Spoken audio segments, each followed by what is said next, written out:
Greetings, Andy here again, this video is slightly different from my normal mix of music because I'm going to talk about the British jazz scene through my collection of that genre of recent years, and I was prompted to do this really by last week's award of the Mercury Music Prize. Now, if you don't know what that is, it's basically got a prestigious award of what the judges consider to be the best album released by a British or Irish band during the previous 12 months. So it's awarded in September. It straddles the year basically. It's the last 6 months of one year and the first 6 months of the next. The judges select from a short list of 12 nominations. And in those nominations, there is almost always a token jazz record which never ever wins, except this year it did, and that sort of prompted me to do this. So this award has been going since 1992. So what's that? It's 31st year, and finally, after all that time, a jazz record has won, which does give an indication of how happening, if that's the right word, the current British jazz scene is. So, and I've got a few records for it, so it prompted me to do this. And in going through these bands that I've got records for, what I didn't realise until I did is that every single one of them has had one of those token jazz award nominations, and it's taken a lot of them to to get to the point where one of them has won. And that band that won, announced last Thursday, was Ezra Collective, and their album. I've got lots of scribbled notes here because there's quite a lot to go through. Their album, Where I'm Meant to Be. So this is the Ezra Collective. You can see on the picture, it's a quintet. It's led by the drummer, who is Femi Kaliosi, bass player and guitarist. There's also a Kaliosi, so TJ Kaliosi. So I presume that's his brother. And then you've got sax, keyboards, trumpeter. So it's a sort of, instrumental wise, it's pretty classic jazz, but this sort of jazz is very different from traditional modern jazz, shall we say. I always call it uber modern, and it is, they call it the London jazz scene, though I'm going to expand slightly beyond that. And it's jazz which is has different influences from, say, American jazz.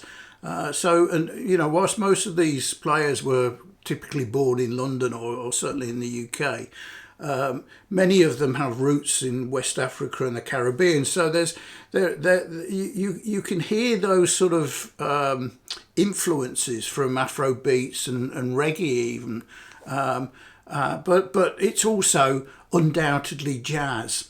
And jazz bass. So this album I bought a while back when it came out. I think it came out towards the end of last year. It's a double, and it's on white clear. Is it white vinyl or clear vinyl? Let's just pull one out. It's clear vinyl, and a great album it is. It's the only album I've got of theirs. It was their second album. Their first one was released in 2019, and it's You Can't Steal My Joy.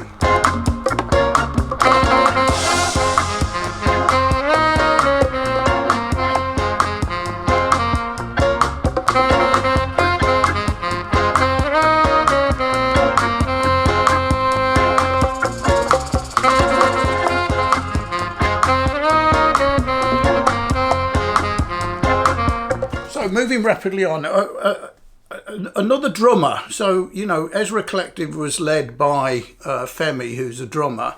Another drummer who collaborates with them and is a stalwart of the London jazz scene is Moses Boyd. And this album was called Dark Matter. He's generally played drums for lots of other people. This is his only solo album. It was released in 2020, and this was the token jazz album on the 2020 Mercury Prize. And obviously it didn't win because none have before this year. Another double. It's you can hear some similarities with Ezra Collective. Obviously the drum is the percussion is central to it, but there's also some nice funky guitar on here, and there's some guest vocalists, as there are on the Ezra Collective. So another good album.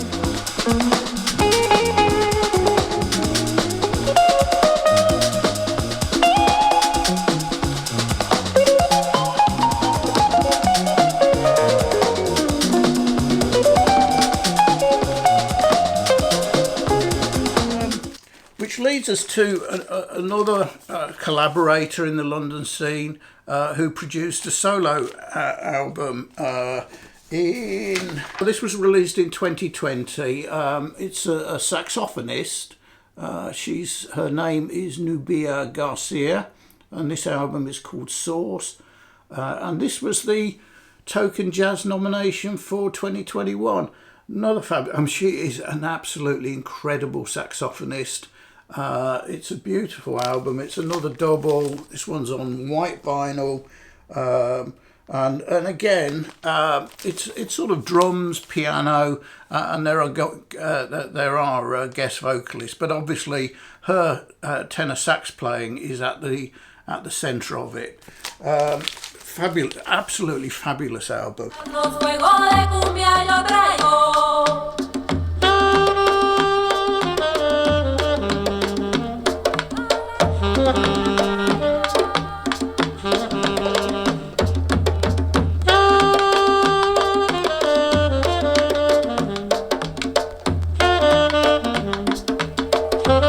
And moving on, so talking of saxophonists, another saxophonist who is core to this scene is a guy called Shabaka Hutchings.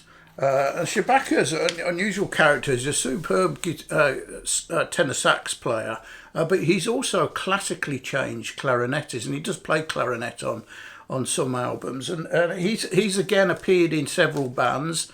I think he was born in London, moved as a baby to Birmingham, but actually grew up in the Caribbean, I think in Barbados, where his family came from, and then moved back to London in his late teens to join a conservatoire to get a degree in clarinet. So an accomplished musician, and he was in the band Sons of Kemet. And this is their last album, their fourth album, which was released in 2021, I think. And this is Black to the Future. Looking at the thing, this is an album which I reckon, to go nicely with the cover, should have been in red or black. But actually it's orange, which doesn't really go, but it's a fabulous album. They're very unusual. So obviously you've got Shabaka at his core, sax playing, absolutely brilliant sax playing, and also clarinet on here. It's a quartet, but two of them, half of them are drummers. So they've got two drummers, a sax player, and a guy called Theon Cross plays the tuba. So the tuba sort of acts as the bass in a way, and it's a very unusual and really interesting sound. And this is their fourth album, as I say. And after this, they disbanded, to be honest, and I'll come to that in a minute. Debut, which was called Burn in 2013. I don't have that. This is the only Sons of Kemet I have. Though they're a band, if I spot one of their later ones, I will go back to it earlier, I should say. Their third album, Queen is a Reptile, was the 2018 Mercury Jazz Token nomination. Now, one of their two drummers was a guy called Tom Skinner, and Tom Skinner was the drummer in The Smile. So this is the side project which Tom York and Johnny Greenwood of Radiohead did last year. So, you know, really it's not surprising they disbanded, because they got half the band going off doing other stuff. So Shabaka was with his other band, which I'm going to come to now. Tom Skinner was off setting the world alight with Tom York and Johnny Greenwood.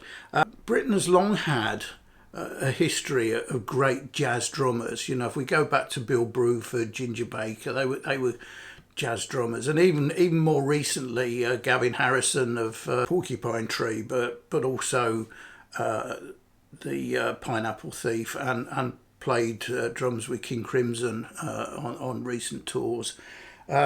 Great drummers, and you know, it's interesting that Tom York and Johnny Greenwood selected you know, a jazz drummer. And he is brilliant.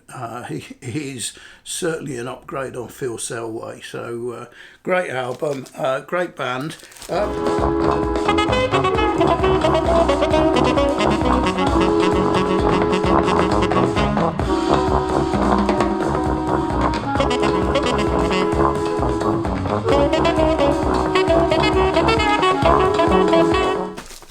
His other band, Shabaka, is The Comet Is Coming, and I've got two of their three albums that they've produced, and actually the first one, the debut, was the what year was that? The debut was their it's called Channel the Spirits, and it was the Token Jazz nomination in 2016. So the two albums I have, and they have great names as well. This was 2019, and it's called Trust in the Life Force of the Deep Mystery. And their most recent one, which was last year, 2022, is called Hyperdimensional Expansion Beam. And this is quite different from some of the other stuff. This is less sort of Afro-Caribbean based, and is much heavier. It's much more influenced by psych rock. You know, it's faster beat. It's a trio, and in addition to Shabaka, you have obviously a drummer who goes by the name of Betamax, and a keyboard player, multi-synths basically, many of which are analog synths. So, you know, you've got some vintage stuff in there. And he goes by the name of Danalog. So interesting band. If ever you know, there are sort of live recordings on YouTube which are worth checking out, because they are it is truly immense. And if I'm honest, it was probably this album which really started to get me into this sort of style of music. It was a sort of wow moment listening to this when it first came out. These ones are both single LPs. That one's in orange, and the most recent one is in clear vinyl. But great records, well worth checking out.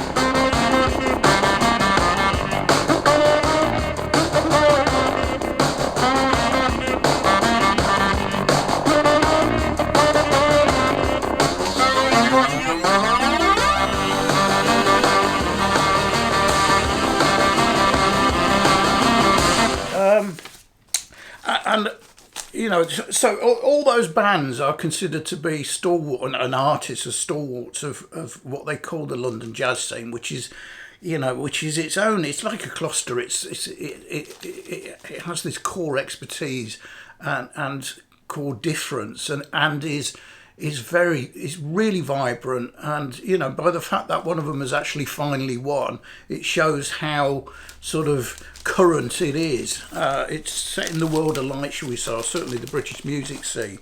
And this album, I covered this very briefly in a recent new releases video, so I won't dwell on it, but it's called London Brew. And basically it is a celebration of the Miles Davis's seminal Bitches Brew album, and it was an anniversary, and it's actually an official one. So it was prompted by I think his nephews obviously managed the estate. And it was sort of delayed because this was all sort of happening during the pandemic. Everything got put back because of it, and they finally, the musicians, which included people like Shabaka, Theon Cross, and others, finally got in the studio in London. Right at the end of the first lockdown, basically. So they haven't been able to do any practices, they haven't been playing together, they haven't done anything live.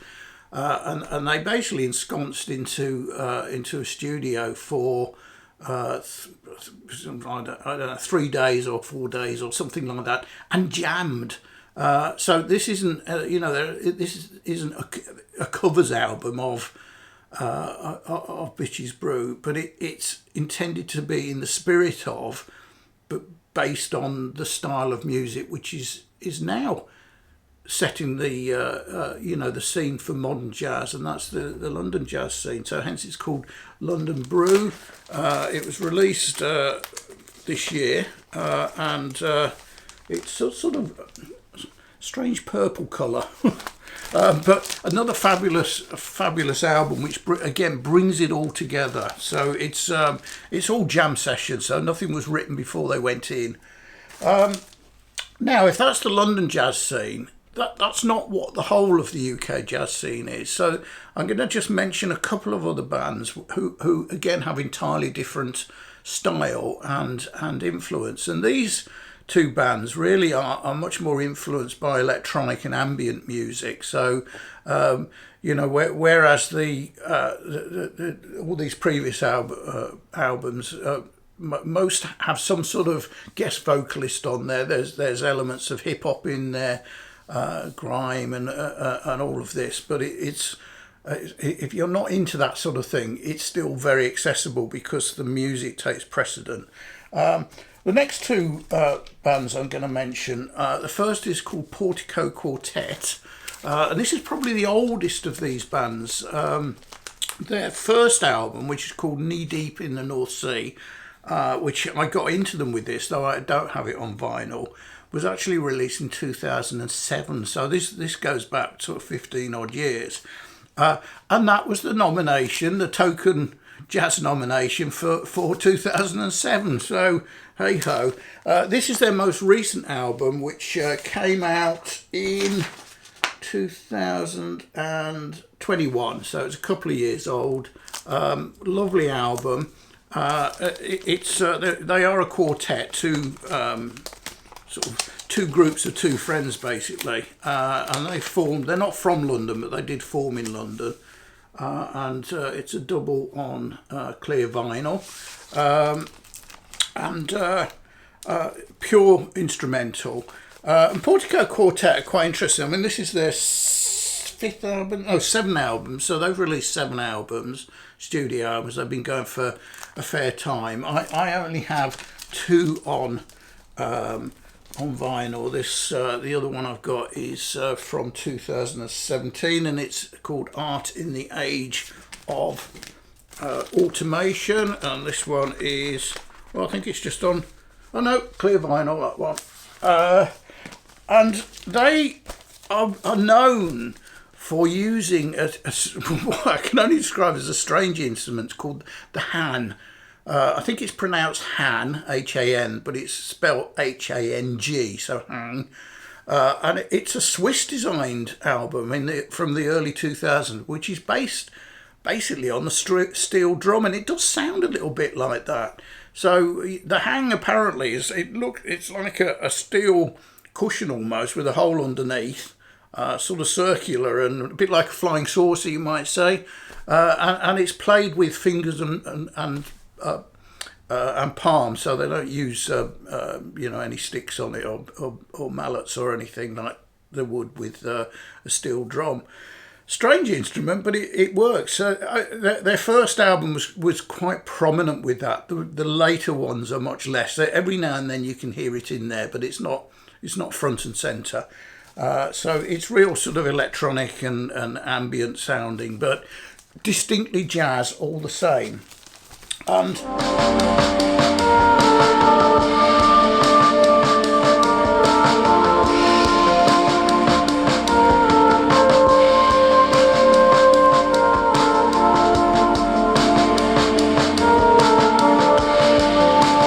which is Go-Go Penguin. And Go-Go Penguin actually hails from Manchester. So it's quite similar to Portico Quartet. It's much more that sort of electronic, ambient sort of sound, instrumental. Their second album, so they've also produced 7 albums, but they've produced them over a shorter period. So this album is called V 2.0. And not surprisingly is actually their second album, and it was released in 2014, and this was the Token Jazz nomination for the Mercury Prize of that year. I only bought this recently. I sort of only really discovered Go-Go Penguin in the last couple of years, so I'm sort of gradually, when I spot things, going backwards. This one's in black, and it's a double, and their most recent one, so this is actually, I think it's 2023, so yeah, so this is this year, and it's called Everything Is Going to Be Okay. This is a single album, and it's on black vinyl. I don't have a colour version of this one, and it's rather a beautiful album, showing that they are still continuing. The only other album I had, again, I picked this up this year, and I mentioned it in a recent video of, because I bought this in a sale. They're sort of, out of their 7 albums, the middle one, I think it was the middle one, but somewhere in the middle, they had a self-titled and eponymous just called Go-Go Penguin. And this was, I think it was that 2020 or 2019? And this was a remix of it. So I would like to get the original. It's an interesting remix, but it's a remix by lots of guests, basically, one of whom is Portico Quartet. So this is much more electronic or electronica than jazz, but it's sort of still based on their music, and it's in a interesting sort of purpley, reddy, magenta colour. Red, really. So there you go. That's my sort of collection of British jazz or current British jazz albums. Very different, nothing like the typical jazz. It's very out there and very vibrant, and is well worth checking out if you get a chance. Thanks for watching. Cheers.